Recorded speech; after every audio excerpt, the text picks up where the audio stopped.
કેમ છો વિદ્યાર્થી મિત્રો? હું હર્ષ ગઢવી આપ સૌનું સ્વાગત કરું છું DICS GPSC ની ચેનલ પર. અને ભારતીય બંધારણની આપણે વાત કરતા હતા, ઇન્ડિયન પોલિટી જેને કહેવાય છે, ભારતીય રાજ્ય વ્યવસ્થા અને ભારતીય બંધારણ, જેનો પાર્ટ 1, 2 અને 3 આપ જોઈ ચૂક્યા હશો. અને આ પાર્ટ 4માં આપણે once again we are back in action. પણ જો કોઈ આપ પ્રથમવાર જો ચોથાથી જોવાની શરૂઆત કરતા હોય તો આઈ રિક્વેસ્ટ યુ કે પહેલાં ભાગ 1, ભાગ 2 અને ભાગ 3 જોઈ લો, જેથી તમને ખબર પડશે કે આ વિષય વસ્તુ શું છે. તમને ખબર પડશે ભારતીય રાજ્ય વ્યવસ્થા, દેશ કેવી રીતે ચાલે છે, કોણ ચલાવે છે, તેથી તમને ખબર પડશે કે ભારતીય બંધારણનું મહત્વ શું છે. હવે એ ભાગ 1, 2, 3માં આપણે આ બધી જ વાત કરી લીધી છે. હવે સીધી જ વાત કરવાની છે ભારતીય બંધારણ. અને ભારતીય બંધારણની જ્યારે વાત કરીએ ત્યારે આ એક પુસ્તક છે, અને આ એક પુસ્તકમાં કુલ 22 ચેપ્ટર્સ છે, જેને આપણે 22 ભાગ કહીએ છીએ. હા, ઘણી જગ્યાએ લોકો એવું કીધું છે કે આ 22 નહીં પરંતુ 25 ભાગ છે. 25 ભાગ નથી વિદ્યાર્થી મિત્રો, આ પેટા ભાગ છે. એટલે જ્યારે હું વાત કરું ભાગ 1ની, ભાગ 2ની, ભાગ 3ની, ભાગ 4ની, તો એના પછી એક બીજો ભાગ આવે છે જેને કહેવાય 4A, પછી ભાગ 5ની, ભાગ 6ની. તો અમુક બુક્સવાળા આને પણ એક ઇન્ડિપેન્ડન્ટ ભાગ ગણે છે. જ્યારે ભારતીય બંધારણ, કારણ કે હું આજે દેખાડીશ કે આપણે જ્યાંથી ભણી રહ્યા છે ભારતીય બંધારણ એ ભારતનો ઓથેન્ટિકેટ બંધારણનો સોર્સ જ છે. એટલે હું તમને ઓરિજિનલ બંધારણ જ દેખાડીશ. ઓરિજિનલ બંધારણમાં શું લખેલું છે એ જ વસ્તુ હું તમને દેખાડીશ. એટલે 22 ભાગ ઇન ટોટલ છે, જેને પેટા ભાગ સાથે 25 પણ કહેવાય છે. અને કુલ અનુચ્છેદ છે જેને કહેવાય આર્ટિકલ્સ. ઇંગ્લિશમાં આપણે એને આર્ટિકલ કહેવાય છે અને ગુજરાતીમાં આપણે એને અનુચ્છેદ કહેવાય છે. અનુચ્છેદ અને કલમની શું રમત છે એ બધું ભાગ 2 અને ભાગ 3માં હું કહી ચૂક્યો છું. આજે ફક્ત વાત થશે અનુચ્છેદ 1ની, ભાગ 1ની. તો ભાગ 1ની વાત કરીએ વિદ્યાર્થી મિત્રો, તો છે શું? પહેલું જ ચેપ્ટર જે વાત કરે છે 1, 2, 3, 4, એટલે આમાં 1 થી 4 અનુચ્છેદ આપેલા છે. અને 1 થી 4 અનુચ્છેદ મહદઅંશે વાત કરે છે શેની? 1 થી 4 અનુચ્છેદ વાત કરે છે ભાગ 1ના સંઘની. તો આનું નામ છે સંઘ અને તેનું રાજ્ય ક્ષેત્ર, જેને ઇંગ્લિશમાં આપણે કહીએ છીએ કે union and its territory. Last લેક્ચરમાં મેં તમને આ વિષય વસ્તુનો મતલબ તમને કીધો છે કે યુનિયનનો મતલબ શું થાય. યુનિયન એટલે સંઘ, સંઘનો મતલબ શું થાય? તો સમજો, જ્યારે મારી પાસે અહીંયા એક US નામનો દેશ છે, યુનાઇટેડ સ્ટેટ્સ ઓફ અમેરિકા. એટલે આ એક ભૌગોલિક વિસ્તાર છે. હું તમને ઓનલાઈન પણ એનો યુટ્યુબમાંથી આપણે ગૂગલમાં જોઈને પણ હું એનો મેપ દેખાડીશ કે ભારત અને US વચ્ચે અંતર શું છે. ભારત અને US વચ્ચે ભૌગોલિક રીતે મારી પાસે એક એવો દેશ છે કે જેમાં 50 નાના નાના ટુકડા છે, અર્થાત 50 ટુકડાઓમાં વહેંચાયેલો એક દેશ છે. અને બધા જ દેશમાં નાના નાના પ્રદેશોએ, એટલે નાના નાના ભૌગોલિક વિસ્તાર ધરાવતા રાજ્યોએ કર્યું શું? એ રાજ્યોએ કર્યો એક કોન્ટ્રાક્ટ.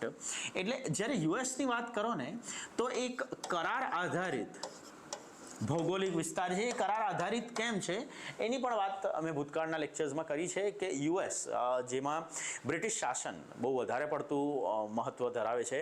અને જ્યારે બ્રિટિશ શાસનને હટાવીને ત્યાંની જનતા એક સિવિલ ડિસઓબિડિયન્સ કરે છે, એક સિવિલ રિવોલ્ટ કરે છે, અને ત્યાર પછી યુએસને એક આઝાદી મળે છે. અને એ આઝાદી બાદ થઈ શું રહ્યું છે? એ આઝાદી બાદ કશે ને કશે યુએસની સ્થાપના નખાઈ છે. અને લોકશાહીની વાત કરીએ તો લોકો દ્વારા ચાલતું શાસન જે 1772-1773માં યુએસમાં નખાઈ ગયું. અને એ ચાલશે કેવી રીતે? એ ચાલશે એક રૂલ ઓફ લોથી. રૂલ ઓફ લો એટલે એક પુસ્તકથી ચાલશે, અને જે પુસ્તકને કહેવાય ધ કોન્સ્ટિટ્યુશન ઓફ USA. બસ મહદઅંશે એની જ વાત છે. પણ યુએસના જે ભૌગોલિક વિસ્તાર છે એ કરાર આધારિત એટલે કોન્ટ્રાક્ટ બેઝ છે. એ એકબીજા સાથે જોડાયેલા છે. હવે એ કોન્ટ્રાક્ટ બેઝ શું કામ છે એના માટે તમે ભાગ 2 અને ભાગ 3 જુઓ આપણા વિડીયોનો. પણ ભારતની વાત કરીએ ત્યારે ભારતમાં કશે ને કશે આ તમામ ભૌગોલિક વિસ્તાર એવું કહે છે કે તમે કરાર આધારિત નથી જોડાયેલા. અર્થાત શું છે? ભારત જે ભૌગોલિક વિસ્તાર છે ને વિદ્યાર્થી મિત્રો, તો એ ભારતના ભૌગોલિક વિસ્તારમાં પહેલા તો એવી વસ્તુ નક્કી જ નથી કે આ મહારાષ્ટ્ર છે કે આ ગુજરાત છે. જેમ કે વાત કરો આપણે 1 મે બનાવ્યો આપણે 1 મે, તો 1 મેની વાત કરું તો હમણાં જ 2 દિવસ પહેલાં આપણે 1 મે જેને ગુજરાત દિવસ તરીકે ઓળખીએ છીએ, એકચ્યુઅલી 3 છે. ગુજરાત દિવસ તરીકે ઓળખાય છે, ગુજરાત સ્થાપના દિન તરીકે ઓળખાય છે, અને ગવર્મેન્ટ ઓફ ગુજરાત, ગુજરાત સરકાર એને ગુજરાત ગૌરવ દિવસ પણ કહે છે. શું કહેવા માગે છે? એ કહેવા માગે છે કે સૌથી પહેલાં મારી પાસે એક ભૌગોલિક વિસ્તાર હતો જેને આપણે બોમ્બે સ્ટેટ કહેતા હતા.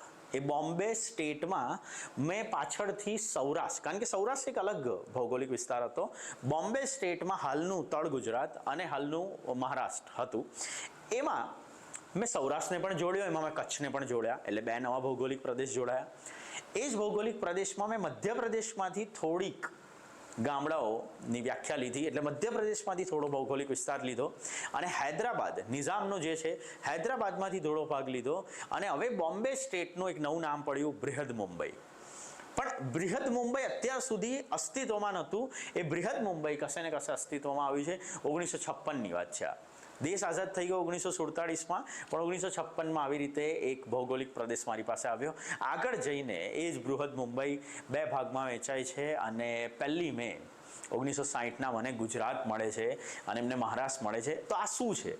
આ એ જ કહેવા માગે છે કે યુએસમાં જે પણ એક વિસ્તાર છે, એક ભૌગોલિક વિસ્તાર છે, એ ભૌગોલિક વિસ્તારમાં કશે ને કશે આ વિસ્તાર આની સાથે, આ વિસ્તાર આની સાથે, આ બધા એકબીજા સાથે કરાર આધારિત જોડાય છે અગ્રીમેન્ટથી, અને એ ભૌગોલિક વિસ્તારનું નામ પડ્યું યુનાઇટેડ સ્ટેટ્સ ઓફ અમેરિકા. આ એવી જ સ્ટોરી છે કે 1857ના વિપ્લવમાં જો ભારત જીતી ગયું હોત તો, આ મોટો પ્રશ્ન છે, જો જીતી ગયું હોત તો આજે પણ ભારત એક રાષ્ટ્ર ના હોત. ભારત આવી જ રીતે અગ્રીમેન્ટથી જોડાયેલા ટુકડા હોત, કારણ કે ઝાંસીની રાણી ઝાંસી માટે લડે છે, કોઈ અન્ય લોકો એમના માટે લડે છે. 1857ના વિપ્લવમાં દરેક વ્યક્તિના ગોલ અલગ છે, મોટો અલગ છે, પણ બધા પોતપોતાના ભૌગોલિક વિસ્તાર માટે લડે છે. એ સારું થયું કે 1857માં એ વિપ્લવ થયો અને આપણે હાર્યા, અને એના પછી એક રાષ્ટ્રભાવના, જેને કહેવાય નેશનલિઝમ, ભારતને એક ભૌગોલિક વિસ્તાર જોવાની દ્રષ્ટિ ત્યારથી વિકસી, એના પછી વિકસી. અને એ પછી શું છે, હિસ્ટ્રીમાં જ્યારે સમય મળશે ત્યારે વ્યવસ્થિત રીતે ક્યારેક હિસ્ટ્રીના લેક્ચર લઈશ ત્યારે સમજાવીશ. અત્યારે સમજાવવાનો મેઇન આશય છે કે યુએસ કરાર આધારિત છે મારી પાસે, અને એમાં જ ભારત કરાર આધારિત નથી. એ ભારતની પોલિસીમાં કોઈ પણ ભૌગોલિક વિસ્તાર કાલે ઉઠીને ભારતમાંથી છૂટો થઈ શકશે નહીં. અને જો ભારત ઈચ્છે, એટલે કેન્દ્ર સરકાર ઈચ્છે, તો કેન્દ્ર સરકાર તમારા ટુકડા ફર્ધર પણ કરી શકશે. આ બધું ક્યાં લખ્યું છે? આ બધું લખ્યું છે અનુચ્છેદ 3માં. આજે આપણે શું ભણવાનું છે? આજે આપણે ભણવાનું છે ભાગ 1, જેને કહેવાય સંઘ અને તેનું રાજ્ય ક્ષેત્ર, જેમાં ઇન ટોટલ 4 અનુચ્છેદ છે. હમણાં મેં જે તમને વાત કરી કે સંસદ કરી શકશે, આ અનુચ્છેદ 3 છે, જેને આપણે આર્ટિકલ 3 કહીએ છીએ. પહેલા આર્ટિકલ 1 સમજાવું કે આર્ટિકલ 1 કે છે શું. આર્ટિકલ 1 એવું કહે છે કે ભારત અર્થાત ઇન્ડિયા, ભારત અર્થાત ઇન્ડિયા એ રાજ્યોનો બનેલો સંઘ છે. ભારત અર્થાત ઇન્ડિયા એ રાજ્યોનો બનેલો સંઘ છે. આર્ટિકલ 1 સબપાર્ટ 1 અને આર્ટિકલ 1 સબપાર્ટ 2 કહે છે કે એ સંઘમાં નીચેનાનો સમાવેશ થશે. નીચેનાનો એટલે નીચેના કયા? નીચે 1, 2 અને 3. 1ની વાત કરીએ તો જેને કહેવાય રાજ્યો, 2ની વાત કરીએ તો જેને કહેવાય કેન્દ્ર શાસિત પ્રદેશો, અને જો 3ની વાત કરું તો જેને કહેવાય અર્જિત પ્રદેશ. સર સમજ ના પડી શું છે? સમજાવું, સહેજ પણ ડરવાની જરૂર નથી. પોલિટી જ્યારે આપણે એક લાંબી સિરીઝ ચલાવી રહ્યા છે ત્યારે આ સિરીઝના એકદમ જળમૂળમાં જઈશું. આ વિષય વસ્તુને દરેક બાજુથી, દરેક એંગલથી આપણે તપાસીશું અને એક શબ્દનો મતલબ ઇન્ડિયન કોન્સ્ટિટ્યુશનમાં શું છે એ સૂચવ્યું. ઇંગ્લિશમાં એવું કહેવા માંગે છે કે India that is Bharat shall be a union of state. India that is Bharat, એટલે કોઈ પણ વ્યક્તિ જો ઇંગ્લિશમાં પણ ભણવા માંગતો હોય કે ગુજરાતીમાં ભણવા માંગતો હોય, આપણી પાસે DICSમાં સુવિધા છે. Bharat shall be a union of states. હવે યુનિયન શું છે? યુનિયન છે એ જ તો મેં તમને અહીંયા કીધું કે યુનિયન એટલે સંઘ. સંઘ અને યુનિયનમાં શું ફરક છે? ફરક એ છે કે જ્યારે હું સંઘ લખું છું, જ્યારે હું સમવાય તંત્ર આવી રીતે એક વ્યાખ્યા લખું છું. જ્યારે હું લખું છું પરિસંઘાત્મક, એટલે અહીંયા હું વાત કરી રહ્યો છું યુનિયન, એક એવો ભૌગોલિક પ્રદેશ કે જ્યાં કેન્દ્ર પાસે વધારે શક્તિ છે. Centre has more power, more driven power. કેન્દ્ર પાસે વધારે શક્તિ છે જ્યારે રાજ્યો પાસે ઓછી શક્તિ છે. સમવાય તંત્ર, જે આજે એક્ઝામ્પલ છે યુએસએ, જે આજે એક્ઝામ્પલ છે ઇન્ડિયા, જે આજે એક્ઝામ્પલ છે યુરોપિયન યુનિયન. પરિસંઘાત્મક, જેને ઇંગ્લિશમાં કહેવાય કોન્ફેડરેશન. તો કન્ફેડરેશન એ બીજું કશું નથી પરંતુ એક એવી પરિભાષા છે જ્યાં કેન્દ્રનો અભાવ હોય છે, સેન્ટર હોતું નથી અને તમામ રાજ્યો પાસે, every state has equal power, તમામ રાજ્યો પાસે સમાન શક્તિ છે. જ્યારે સમવાય તંત્રની વાત કરીએ તો એને કહેવાય ફેડરેશન. સર ફેડરેશન એટલે એવી વસ્તુ કે જ્યાં કેન્દ્રો અને રાજ્યોને તમામે તમામ વિષયો વહેંચવામાં આવ્યા છે. એટલે જો મારી પાસે અહીંયા ભારત છે અને એ ભારતમાં આખા ભારતનો કાયદો દિલ્હીમાં બેઠા બેઠા કોઈ બનાવે છે, તો એમાં જ્યારે ગુજરાતની વાત કરું તો ગાંધીનગરમાં જે આપણી વિધાનસભા છે ને એ ગુજરાતના કાયદા બનાવશે. જો તમને એવું થાય કે આ સર શું કહે છે, આગળનો ટોપિક છે પણ આજે હું તમને સમજાવું કે હું કહેવા શું માગું છું. હું કહેવા એ માગું છું કે જેમાં આ ભારત અને ઇન્ડિયાની આપણે વાત કરી, પણ હું તમને વિષયો દેખાડું જેને કહેવાય સબ્જેક્ટ લિસ્ટ. અને એમાં પણ ખાસ કરીને જો તમે ગૂગલમાં આવી રીતે લખશો centre list, state list and concurrent list, તો એક આવી ઇમેજ નીકળશે. અને એક ઇમેજ શું બતાવવા માંગે છે, બહુ ધ્યાનથી સમજો. એ કંઈક આવું બતાવવા માંગે છે કે ભારતમાં તમામે તમામ વિષયો 3 અલગ અલગ જગ્યાએ વહેંચાયેલા છે. પહેલાને કહેવાય છે યુનિયન લિસ્ટ, એટલે સંઘવાદી. કદાચ બ્રાઇટનેસને લીધે તમને દેખાતું નહીં હોય તો હવે એ વસ્તુ ક્લિયર થઈ ગઈ કે યુનિયન લિસ્ટ એટલે સંઘીય યાદી કહેવાય, જેને કેન્દ્ર યાદી પણ કહે છે. સેન્ટ્રલ ગવર્મેન્ટ છે એટલે દિલ્હીની સંસદ, એની પાસે જ અધિકાર છે કે સંઘ યાદીના કોઈ પણ વિષયો પર માત્ર કેન્દ્ર કાયદો બનાવશે. કોન્કરન્ટ લિસ્ટ એટલે સમવર્તી, જેવી રીતે આ બનેલી છે વેન ડાયાગ્રામ, સમવર્તી યાદી પર બંને કાયદો બનાવી શકશે. કેન્દ્ર એટલે સંસદ પણ બનાવી શકશે, રાજ્ય એટલે રાજ્યની વિધાનસભા પણ બનાવી શકશે. પણ જ્યારે અહીંયા સ્ટેટ લિસ્ટ આપેલું છે તો એ સ્ટેટ લિસ્ટમાં ફક્ત કાયદો બનાવવાનો અધિકાર કોને છે? કાયદો બનાવવાનો ફક્ત ને ફક્ત અધિકાર છે જે તે રાજ્યની વિધાનસભાને. તો આને જ કહેવાય ફેડરેશન.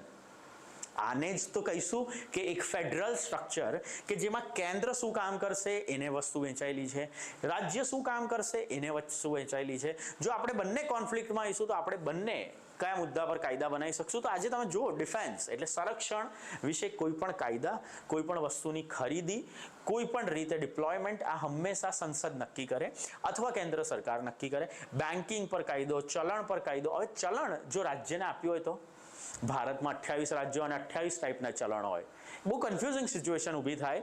ફોરેન અફેર્સ એટલે વિદેશી સંબંધો પણ કેન્દ્રનો વિષય છે. કમ્યુનિકેશન જેને કહેવાય ઇન્ટરનેટ, આજે તમારી પાસે જીઓ છે, એરટેલ છે, આઈડિયા છે, કશું પણ છે, તો આ બધું કેન્દ્ર સરકાર હેઠળ ચાલી રહ્યું છે. સેટેલાઇટ પણ છે, તો એ ટેલિકોમ ક્ષેત્ર આખું જ કમ્યુનિકેશન એમનો વિષય છે. તો પોસ્ટ ઓફિસ, ટપાલ વ્યવસ્થા પણ મારી પાસે કેન્દ્ર સરકાર હેઠળ ચાલી રહી છે. પણ સ્ટેટ લિસ્ટની વાત કરું જ્યારે, તો પોલીસ. હવે પોલીસ જ્યારે આવ્યું ત્યારે પોલીસની ભરતી આવે, તો પોલીસની ભરતી કોણ લે? અગર ગુજરાત પોલીસ છે તો ગુજરાત લે છે. ટ્રેડ, વ્યાપાર વાણિજ્ય, ખેતી, ઇરિગેશન એટલે સિંચાઈ, તો ખેતીને લગતા કાયદા તમે બનાવી શકશો કે એનું સંચાલન તમે કરી શકશો. સિંચાઈને લગતા કાયદા તમે બનાવી શકશો, એનું સંચાલન તમે કરી શકશો. પણ આ ગેમ સમજો, આ ગેમમાં કશે ને કશે અહીંયા નશીલા પદાર્થો, લીકર પણ છે, એ સ્ટેટ લિસ્ટ છે. એટલે જ ગુજરાતની વિધાનસભાએ એ કાયદો બનાવ્યો છે કે ગુજરાતમાં દારૂ પર પ્રતિબંધ રહેશે. તો તમને એ ફરક કેમ દેખાય છે કે ગુજરાત પર પ્રતિબંધ અને મહારાષ્ટ્રમાં મળશે, દિલ્હીમાં મળશે? કારણ કે હમણાં લીકરનો મુદ્દો ચર્ચામાં છે, તો તમે જો કરંટ અફેર વાંચતા હશો તો તમને ખબર બી હોવી જોઈએ કે દિલ્હીમાં શું થયું છે. તો એ લીકર ગુજરાતમાં બેન છે કારણ કે આપણો સબ્જેક્ટ છે. કદાચ મોદી સાહેબ ઈચ્છે તો પણ બનાવી નહીં શકે, તો પણ નહીં બનાવી શકે. શું કામ? કારણ કે સંસદને સત્તા નથી આપી. બસ વિદ્યાર્થી મિત્રો, આના પર પછી આગળના જ્યારે પણ લેક્ચર થશે ત્યારે વાત કરીશું. પણ આજે હું તમને સમજાવી રહ્યો છું ફેડરેશન એટલે શું. ફેડરેશન એટલે આ સ્ટ્રક્ચર કે જેમાં સંઘ પાસે, રાજ્ય પાસે બંને રીતે જો સત્તાઓ અને શક્તિઓ વહેંચાયેલી હોય તો એને બીજું કશું નહીં પણ એને કહેવાય છે ફેડરેશન. ધેટ મીન્સ સમવાય તંત્ર. અને સમવાય તંત્રમાં વધારે અગત્યનું શું છે? વધારે અગત્યનું છે ફેડરલ ઇન નેચર. હવે સમજાવું ફેડરલ એન્ડ ફેડરેશન વચ્ચે શું ફરક છે. ફેડરેશન એટલે મેં કીધું સમવાય તંત્ર. સમવાય તંત્રમાં મેં લખ્યું USA, United states of America, કે કરાર આધારિત વ્યવસ્થિત જોડાઈ ગયા. ફેડરલ એટલે શું? ફેડરલ એટલે એક એવું સ્ટ્રક્ચર, એક એવો ઢાંચો, એક એવી સંરચના, જે સંરચનામાં કેન્દ્ર પાસે મેં ચોક્કસ પાવર આપેલા છે, રાજ્ય પાસે પણ મેં ચોક્કસ પાવર આપેલા છે, પરંતુ ભારતને આપણે ફેડરેશન તો નથી કહેતા. હમણાં જ મેં લખ્યું હતું ને, ભારતને શું કહેવાય છે? ભારતને તો કહેવાય છે યુનિયન. હવે યુનિયનનો શું મતલબ થયો? કે ભારતે કીધું કે અમે છે સંઘ, એટલે અમે કોઈ કરાર આધારિત નથી જોડાયા. એટલે જો ભારત ઈચ્છે તો ભારતના આ મેપમાં ભારતની રાજ્યોની સીમામાં વધારો ઘટાડો પણ કરી શકે. જો એ ઈચ્છે તો બોમ્બે સ્ટેટને બૃહદ મુંબઈ બનાવી શકે, બૃહદ મુંબઈમાંથી ગુજરાત અને મહારાષ્ટ્રને પણ અલગ અલગ કરી શકે. કોણ? કેન્દ્ર કરી શકે. કેવી રીતે કરી શકશે? સંસદથી કરી શકશે. સંસદ શું છે? સંસદ એટલે લોકસભા અને રાજ્યસભા બે ગૃહની બનેલી એક પ્રણાલી, જેમાં રાષ્ટ્રપતિ એક અગત્યનો ભાગ છે. એટલે એ ત્રણ વસ્તુનું બનેલું છે, રાષ્ટ્રપતિ, લોકસભા અને રાજ્યસભા. આગળનો ટોપિક છે, આવશે, પણ પહેલા સમજો ફેડરેશન. ફેડરેશન એટલે શું છે? કેન્દ્ર અને રાજ્ય વચ્ચે એમને સંબંધ વહેંચેલા છે, પણ જ્યાં રાજ્ય વધારે શક્તિશાળી છે, કેન્દ્ર પાસે ઓછી શક્તિ છે. Federal structure but union in nature. એટલે યુનિયન છે પણ મારું સ્ટ્રક્ચર ફેડરલ છે.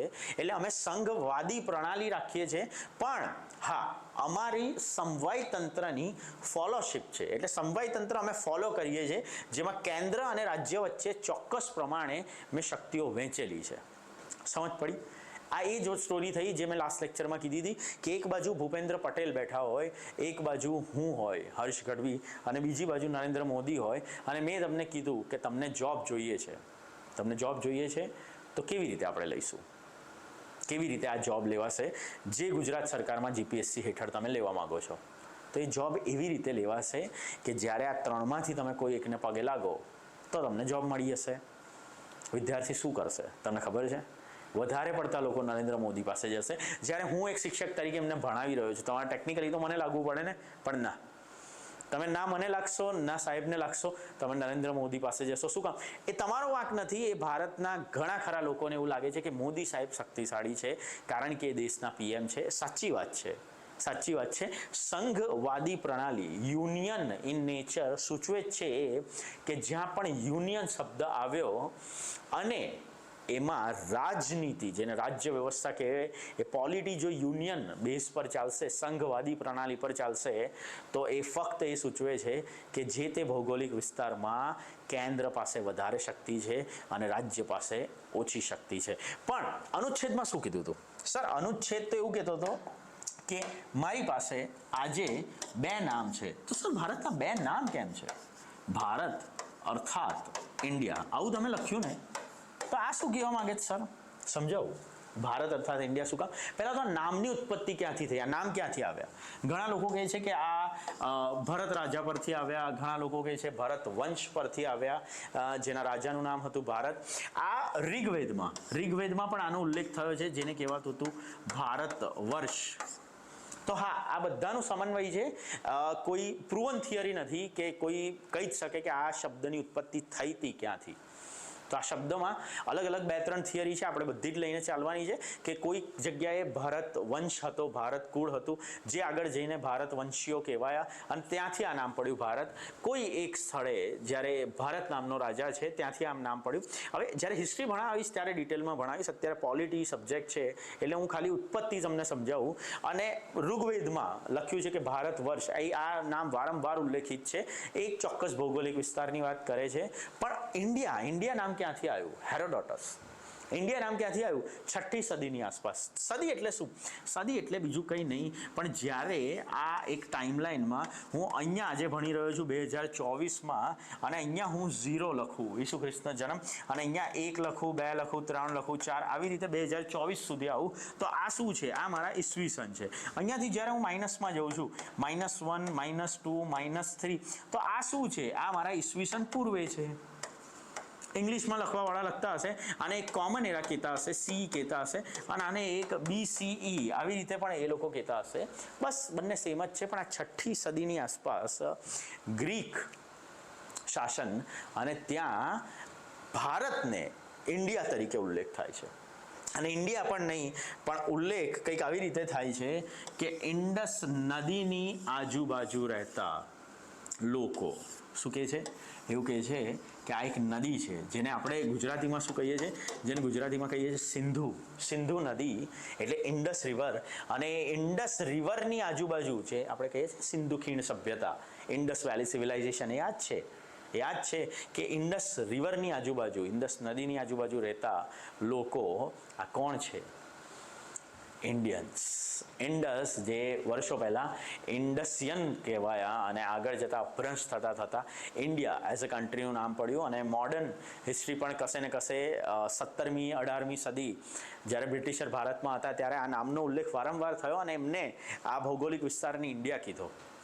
એટલે જ્યારે બનાવવાની શરૂઆત થઈ ત્યારે મેં આગળના લેક્ચરમાં કીધું કે ભારતનું બંધારણ બનાવ્યું કોને? ભારતનું બંધારણ બનાવ્યું છે બંધારણ સભાએ. હવે કોન્સ્ટિટ્યુશનલ એસેમ્બલી શું છે? કોન્સ્ટિટ્યુશનલ એસેમ્બલી એટલે બીજું કશું નહીં. જ્યારે પણ આ જ રીતે તમે ઓનલાઈન કદાચ સર્ચ મારવા જાઓ અને તમે વિકીપીડિયામાં, ખાલી કુતૂહલ હું તમને દેખાડું કે જિજ્ઞાસા વૃત્તિથી શું થઈ શકે. તમારે કશું નથી લખવાનું, તમારે આવું રીતે કોન્સ્ટિટ્યુઅન્ટ એસેમ્બલી આવી રીતે જ્યારે તમે લખશો તો એક પેજ ખુલશે, અને કોન્સ્ટિટ્યુઅન્ટ એસેમ્બલી ભારતની આવી રીતે જો હું વિકીપીડિયા પેજ ખોલીશ તો શક્ય છે આ કદાચ તમને બ્રાઇટનેસમાં પણ હું તમને દેખાડું છે શું આ કોન્સ્ટિટ્યુઅન્ટ એસેમ્બલી. અને એ કોન્સ્ટિટ્યુઅન્ટ એસેમ્બલીમાં પહેલાં 389 સભ્યો છે, જે આગળ જઈને એ 200થી ઘટશે પણ ખરા. અને આ કોન્સ્ટિટ્યુઅન્ટ એસેમ્બલી હું ખાલી એક ફોટો દેખાડવા માંગુ છું કે છે શું. આ મહદઅંશે ત્યાં બેઠેલા લોકો કે જે શરૂઆતમાં ભારત આઝાદ એટલે ભારતના ભાગલા નહોતા પડ્યા ત્યારથી આ સભા બની, અને 389 લોકોની આ સભા, જે આગળ જઈને બંધારણ સભામાં હું કહીશ કે પાકિસ્તાનના છૂટા પડ્યા પછી ત્યાં જતા રહ્યા લોકો, અને કોન્સ્ટિટ્યુશન એસેમ્બલી એટલે બંધારણ સભાના સભ્યો મારી પાસે ઘટ્યા, એ પછી 389 નહીં રહ્યા. એ શું છે એ ફરી ક્યારેક સ્ટોરી. પણ એ સભ્યોએ શરૂઆતમાં, કારણ કે ત્યારે તો પાકિસ્તાનના ભાગલા પડશે અને અલગ ભારત બનશે કે અલગ એક દેશ પાકિસ્તાન બનશે એવું તો હતું નહીં ને, તો એમને નક્કી કર્યું કે આપણે છે ને બંધારણ બનાવીશું આ દેશ ચલાવવાનું. હવે એ સ્ટોરી શું છે પાર્ટ 1, 2, 3માં મેં ક્લિયર કરી છે. તો બંધારણ બનાવીશું, અને એ બંધારણ શેના માટે બનશે? આ દેશની રાજ્ય વ્યવસ્થા ચલાવવા માટે. પણ એમાં એક મસ્ત વસ્તુ થઈ જેને કહેવાય કે આપણે ક્યારે પણ કોઈ પણ બાબતે વોટિંગ નહીં કરીએ. શું કે 389 લોકો છે, સપોઝ મારી પાસે 400 લોકો છે અને મારે કોઈ અનુચ્છેદ પર કામ કરવું છે, અને એ લોકો એવું ઈચ્છે છે કે સર આ અનુચ્છેદ શું આપણે લઈએ ના લઈએ એના વિશે આજે વાત કરવી છે. તો ભારત દેશ માટે જે બંધારણ બન્યું છે એમાં કુલ મારી પાસે જો 395 અનુચ્છેદ છે, તો એક અનુચ્છેદ પર, જેવી રીતે આજે આપણે વાત કરવા ભેગા થયા છે, એક અનુચ્છેદ પર ગહન ચર્ચા થઈ, એક અનુચ્છેદ પર વાત થઈ, અને એમને કીધું કે આ અનુચ્છેદ લેવો કે નહીં લેવો, આની ચોઈસ કોણ આપશે?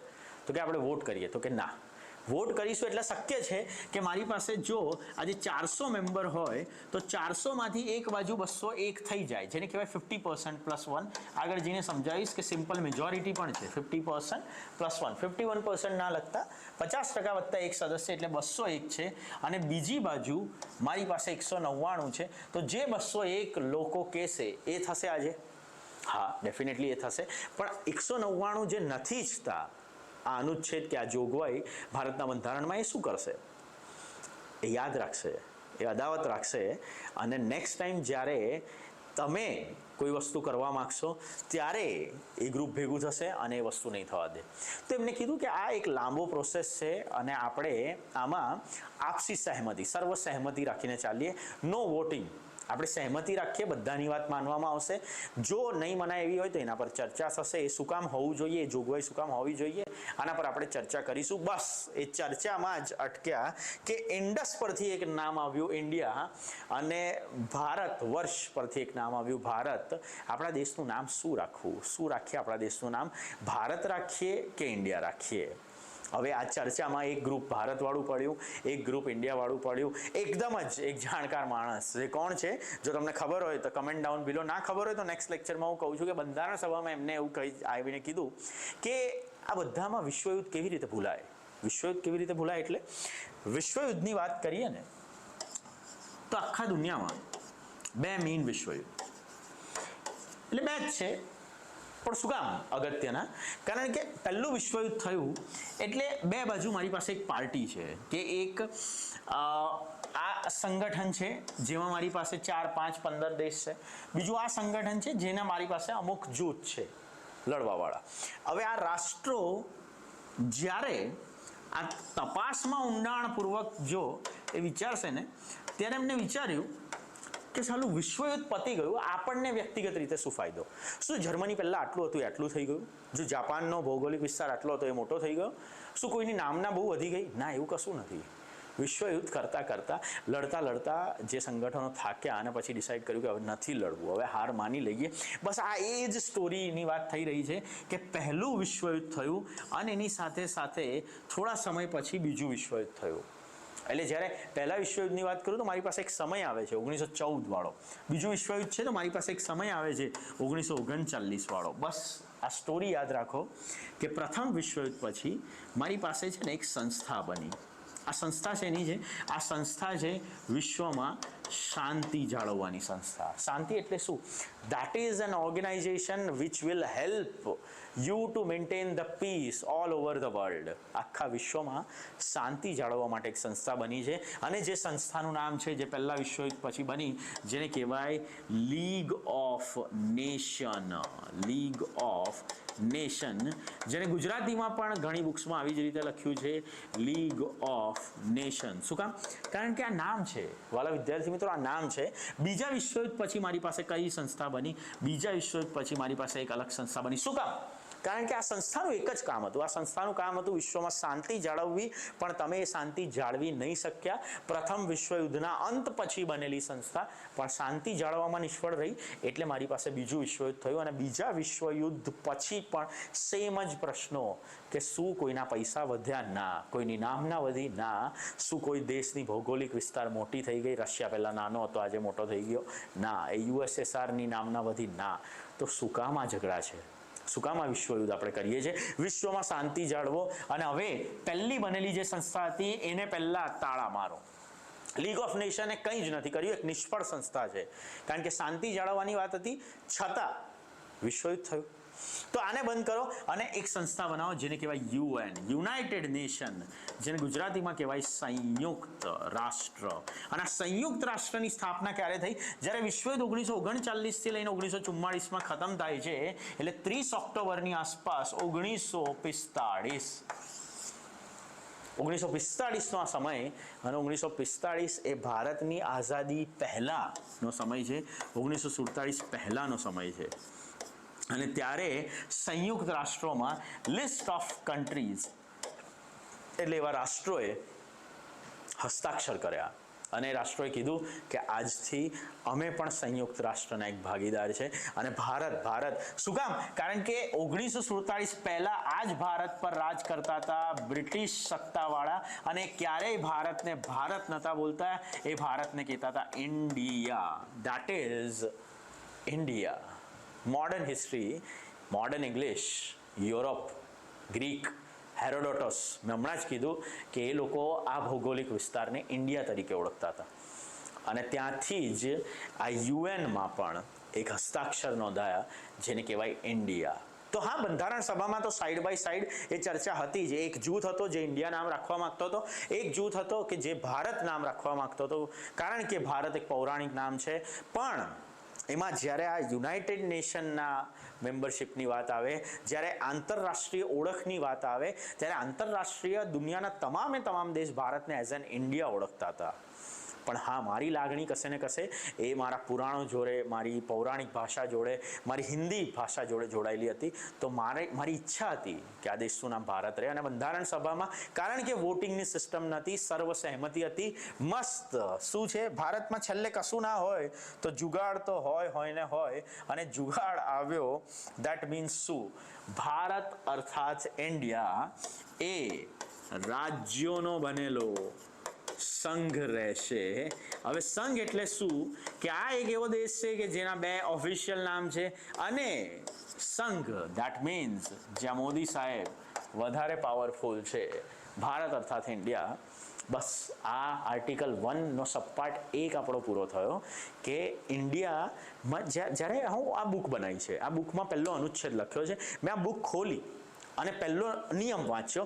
અનુચ્છેદ પહેલો જ્યારે હું વાંચું છું ત્યારે એ શું કહેવા માંગે છે, અનુચ્છેદ પહેલાની અંદર એ એવું દર્શાવવા માંગે છે કે તમે વાંચો અને તમે સમજો કે આ કયા ભૌગોલિક પ્રદેશની વાત થઈ રહી છે, આ વાળા ભૌગોલિક પ્રદેશની. અને એ ભૌગોલિક પ્રદેશમાં અમારી પાસે સત્તા અમે લોકોએ કેવી રીતે વહેંચેલી છે, અમે સત્તા વહેંચેલી છે રાજ્ય અને કેન્દ્ર બંને વચ્ચે, પણ કેન્દ્ર વધારે શક્તિશાળી રહેશે. કેન્દ્ર શું રહેશે? કેન્દ્ર વધારે શક્તિશાળી રહેશે. દેટ મીન્સ યુનિયન, જેની વાત મેં પહેલાં પણ કરી હતી, આજે પાછી કરી. હવે વિદ્યાર્થીઓ સમજ પડે છે ને? પણ આગળ સર સબપાર્ટ 2 શું છે? સબપાર્ટ 2 શું છે સમજાવું. તો એક તો તમને ખબર પડી ગઈ કે India that is Bharat shall be a union of state. પણ સબપાર્ટ 2 એવું કહે છે કે that union of state shall following the following things. એટલે એમાં નીચેની વસ્તુનો સમાવેશ થશે, નીચેનાનો સમાવેશ થશે. શું કામ નીચેનાનો સમાવેશ થશે? એક તો રાજ્યો. શું કામ આવી રીતે લખ્યું? એવું કહેવા માંગે છે કે ભારતમાં ગમે ત્યારે હું બોમ્બે સ્ટેટને બૃહદ મુંબઈ બનાવી દઉં, જે હમણાં જ મેં કીધું, સૌરાષ્ટ્ર, કચ્છ, મધ્યપ્રદેશનો અમુક ભાગ અને હૈદરાબાદનો અમુક ભાગ જોડીને, અને એ જ બૃહદ મુંબઈને ગમે ત્યારે હું ગુજરાત અને મહારાષ્ટ્ર ભાષા આધારિત એક મરાઠી સ્પીકિંગ ભૌગોલિક વિસ્તાર અને એક ગુજરાતી સ્પીકિંગ ભૌગોલિક વિસ્તાર હું બનાવી દઉં. તો એ રાજ્યો હોય કે કેન્દ્ર શાસિત પ્રદેશો હોય કે પછી અર્જિત પ્રદેશો હોય. અર્જિત પ્રદેશ મીન્સ વોટ? અર્જિત પ્રદેશ, આને તો હું સ્ટેટ્સ કહું છું, તમને ખબર છે. આને હું યુટી કહું છું, યુનિયન ટેરિટરીઝ. આને હું શું કહીશ? આને હું કહીશ અક્વાયર્ડ એરિયાઝ. આ શું છે? આ બીજું કંઈ નહીં પણ આ છે અક્વાયર્ડ એરિયાઝ. અક્વાયર્ડ એરિયાઝ એટલે અક્વાયર્ડ એરિયાઝ મીન્સ જો ભારત ઈચ્છે તો ભારત કશી પણ વસ્તુ અક્વાયર કરી શકે, કોઈ પણ ભૌગોલિક વિસ્તાર અર્જિત આપણે કરી શકીએ. કરીએ કેવી રીતે એ મોટો પ્રશ્ન છે. કરીએ આપણે દાન, સંધિ, ભેટ એઝ અ ગિફ્ટ. અને દાન, સંધિ, ભેટ. એક મિનિટ, તમને કદાચ વંચાતું નહીં હોય ઉપર, તે વાળું આપણે વ્યવસ્થિત રીતે લખીએ કે ભારત અર્જિત કરે છે કેવી રીતે. ભારત કરે છે દાન દ્વારા, ભારત કરે છે ભેટ દ્વારા, ભારત કરે છે કોઈ પણ વસ્તુ સંધિ દ્વારા, કે ભારત કરી શકશે ભવિષ્યમાં યુદ્ધ દ્વારા. આ 4 વસ્તુથી હું કોઈ પણ ભૌગોલિક વિસ્તાર અર્જિત કરી શકીશ. કોઈ સામેથી મને દાન આપે કે લા આ લઈ જાઓ, કોઈ સામેથી મને ભેટ આપે કે આજથી આ વિસ્તાર તમારો છે. સિક્કિમ જેવું રાજ્ય જે સામેથી સંધિ કરીને આવે છે, કરાર આધારિત, કે અમારે ભારતમાં જોડાવું છે, ભારત એક બહુ સરસ દેશ છે, કે પછી હું કાલે ઉઠીને યુદ્ધ કરીને આજુબાજુવાળાને ડરાઈને એ ભૌગોલિક વિસ્તાર લઈ લઉં તો કરીએ નહીં આપણે. શું કામ? કારણ કે ગરીબ છે, ગરીબ દેશ છે. એટલે કદાચ જો યુદ્ધ કરીને લઈએ તો આપણા પર પડે, આપણા માથે પડે, એટલે લેવાના નહીં. એટલે પણ છતાં આ વસ્તુ એઝ અ ક્લોઝ, એક નિયમ તરીકે મેં રાખી છે અનુચ્છેદ 1 સબપાર્ટ 3 માં. પણ સર આ નિયમ કેમ રાખ્યો છે? નિયમ એટલા માટે રાખ્યો છે કે ભારત છે ને, ભારત મારી પાસે આઝાદ થયો 1947માં, અને 1947માં એમાંથી જ એક ટુકડો જતો રહ્યો પાકિસ્તાન આ બાજુ, એક બીજો આ બાજુનો ટુકડો ગયો એ બી પાકિસ્તાન. શું છે? ઈસ્ટ અને વેસ્ટ પાકિસ્તાન. પહેલા બાંગ્લાદેશનું અસ્તિત્વ નહોતું ત્યારે પૂર્વ અને પશ્ચિમ પાકિસ્તાન 2 રીતે જોડાયેલા. અહીંયા પણ એક પાકિસ્તાન છે પશ્ચિમ પાકિસ્તાન, અહીંયા પણ એક પાકિસ્તાન છે પૂર્વ પાકિસ્તાન. અને હવે બાકીનું ભારત મને મળ્યું, પણ એ ભારતમાં આજે દીવ છે, દમણ છે, કે દાદરાનગર હવેલી છે, એ ભારતમાં ગોવા છે, એ ભારતમાં યનમ, માહે, કરાઈકલ, પુડુચેરી, આ બધા. તો આ શું છે? આ એક એવો વિસ્તાર છે જે પોર્ચુગીઝ હેઠળ છે. આ એક એવો વિસ્તાર છે જે ફ્રેન્ચ સત્તા હેઠળ છે, કે જેમાં પુડુચેરી પણ આવે છે અને પશ્ચિમ બંગાળમાં રહેલું એક ચંદ્રનગર પણ આવે છે. સર સમજ ના પડી તો સમજાવું ને, સમજાવું કે બ્રિટિશ સત્તા પાસેથી આઝાદી મળી હતી. જે આઝાદીની લડત હતી એ બ્રિટિશ પબ્લિક સામે હતી. ઈસ્ટ ઇન્ડિયા કંપની આગળ જઈને બ્રિટિશ તાજ, અને બ્રિટિશ તાજે આપણને નક્કી કર્યું કે આપણને આઝાદી આપવી છે. પોર્ચુગીઝનો જે પ્રદેશ હતો એની સાથે આપણે ડાયરેક્ટ કોન્ફ્લિક્ટમાં નહોતા.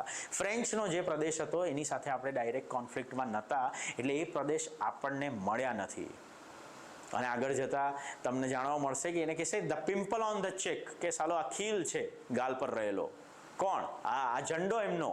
કારણ કે આ દેશ આઝાદ થઈ ગયો, ભૌગોલિક વિસ્તાર મારો, પણ ઝંડો ફ્લેગ હોય પોર્ચુગલનો તો ના ચાલે ને. આખો ચહેરો મારો સુંદર છે, પણ આ ચહેરા પર એક પિમ્પલ કેમ છે? એટલે કશે ને કશે લેવાનો તો મારો એક મકસદ છે જ, લેવાનો તો મારા અંદર એક વિચારધારા છે જ. પણ મેં તમને પહેલા જ દિવસે કીધું કે દેશ ચાલશે કેવી રીતે? દેશ હંમેશા ચાલશે નિયમથી. દેશ કેવી રીતે ચાલશે? દેશ ચાલશે રાજ્ય વ્યવસ્થાથી. અને એ રાજ્ય વ્યવસ્થાનો આધાર શું છે?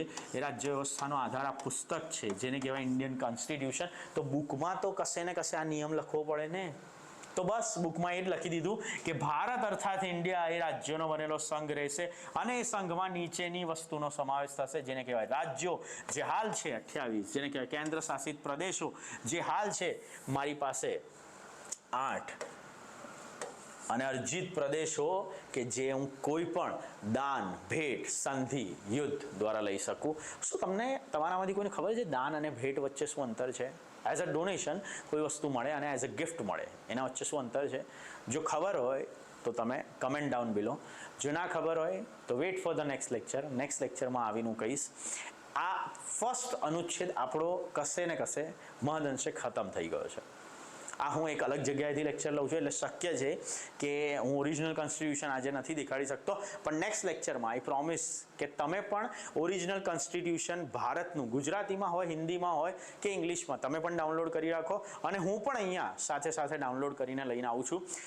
પહેલા લેક્ચરમાં કદાચ 1 આર્ટિકલ, બીજા લેક્ચરમાં 2-3 આર્ટિકલ, ત્રીજા લેક્ચરમાં 4-5 આર્ટિકલ, પાંચમા લેક્ચરમાં 6-8 આર્ટિકલ, છઠ્ઠામાં 10-15 આર્ટિકલ, 395 આર્ટિકલ ભણાવવા આવ્યો છું, અને જળમૂળમાંથી આ સબ્જેક્ટ ક્લિયર કરીશું.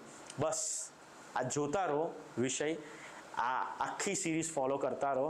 અને તમારા પાસેથી ફક્ત એક જ અપેક્ષા છે કે જો આ વિડીયો તમને સારો લાગ્યો હોય તો લાઈક આપતા રહો, કારણ કે તમારે લાઈક અને નીચે જે કમેન્ટ્સ પણ આવે છે ને એ હું સિસ્ટમ પર બેઠો બેઠો ક્યારેક જોઉં છું, અને એમાં તમે ડાઉટ પણ પૂછી શકો, તમે અપ્રિશિએટ પણ કરો, તો એ કમેન્ટ વાંચીને આનંદ થાય કે હા વિદ્યાર્થીઓ સુધી આ એક સારો કન્ટેન્ટ પહોંચી રહ્યો છે. બહુ જૂજ લોકો છે જે યુટ્યુબમાં આ રીતે ભણાવે છે, પણ હા હું તમારા 20 થી 30 મિનિટથી ઓછા સમયમાં એક અનુચ્છેદ આપણે કરીશું, અને દરેક લેક્ચરમાં ભારતીય રાજ્ય વ્યવસ્થા અને ભારતીય બંધારણને જળમૂળમાંથી કાઢીશું.